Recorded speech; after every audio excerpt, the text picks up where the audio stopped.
एक बार महात्मा बुद्ध एक गांव में अपने शिष्यों सहित घने पेड़ैज की छांव के नीचे बैठ थे। आसपास के गांवों से बहुत से लोग अपनी मानसिक समस्याएं लेकर महात्मा बुद्ध के पास आ रहे थे। महात्मा बुद्ध उन सब की मानसिक परेशानियों का समाधान देते।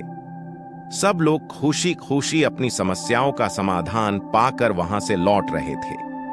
वहीं से कुछ दूर बैठा लोगों को बुद्ध के पास जाते देख एक दुखी भिखारी अपने भाग्य को कोसता हुआ यही सोचने लगा कि अभी कुछ देर पहले तो ये लोग दुखी मन से मुंह लटकाए उन महात्मा के पास गए थे और अब इतना खुश होकर कैसे वापस लौट रहे हैं। आखिर माजरा क्या है, जरा मैं भी जाकर देखूं कि वो महात्मा ऐसा कौन सा खजाना बांट रहा है इन लोगों को। वे इतने प्रसन्न हुए कि उनके चेहरे लाल हो गए।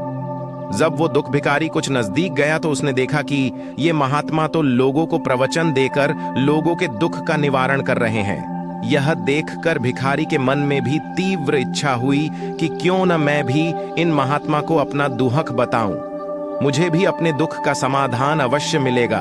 बस फिर क्या था, समाधान पाने की लालसा लिए भिखारी महात्मा बुद्ध के सामने पहुंचा और हाथ जोड़कर प्रणाम करते हुए बोला, मैं भी लोगों की मदद करना चाहता हूं। मुझे लोगों की मदद करने की बहुत इच्छा है, लेकिन मैं कैसे मदद कर सकता हूं? मैं बहुत गरीब हूं। मेरे पास न तो पैसे हैं और न ही कोई ऐसी चीज जिससे मैं किसी की मदद कर सकूं। मैं कोशिश करने पर भी किसी की मदद नहीं कर सकता। मुझे भगवान ने इतना गरीब क्यों बनाया? हे महात्मा, मुझ पर कुछ कृपा करो। इतना बोलते हुए भिखारी रोने लगा।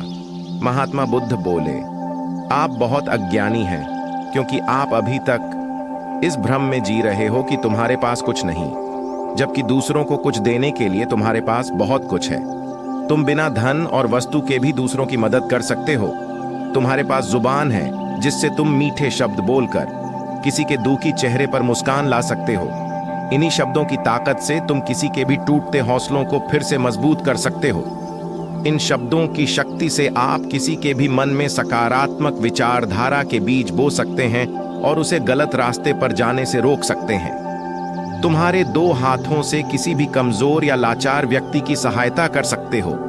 आपके दो आंखें किसी अंधे को रास्ता दिखा सकते हैं। तुम किसी के लिए दुआ कर सकते हो। ये हो सकता है कि उनके बुरे काम फिर से हो जाएं।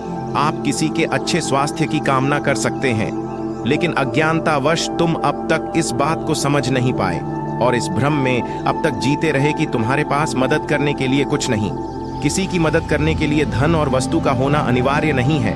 बिना धन और वस्तु के भी हम कई प्रकार से लोगों की मदद कर सकते हैं। महात्मा बुद्ध के ज्ञान से भरे ये सुंदर शब्द सुनकर भिखारी के चेहरे पर मुस्कान आ गई और वह खुशी से झूमता हुआ वहां से चला गया। इस बुद्ध मॉरल स्टोरी से हमने क्या सीखा?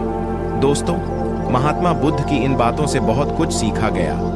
आजकल बहुत से लोग यह सोचकर दुखी होते हैं कि मेरे पास ये नहीं है, बल्कि जो आपके पास है उसी में संतुष्ट रहना सीखें और बिना मतलब के लोगों की मदद करें। इन्हीं से आपको परम सुख की प्राप्ति होगी। तो दोस्तों, ये बुद्ध मॉरल स्टोरी आपको कैसी लगी जरूर बताना।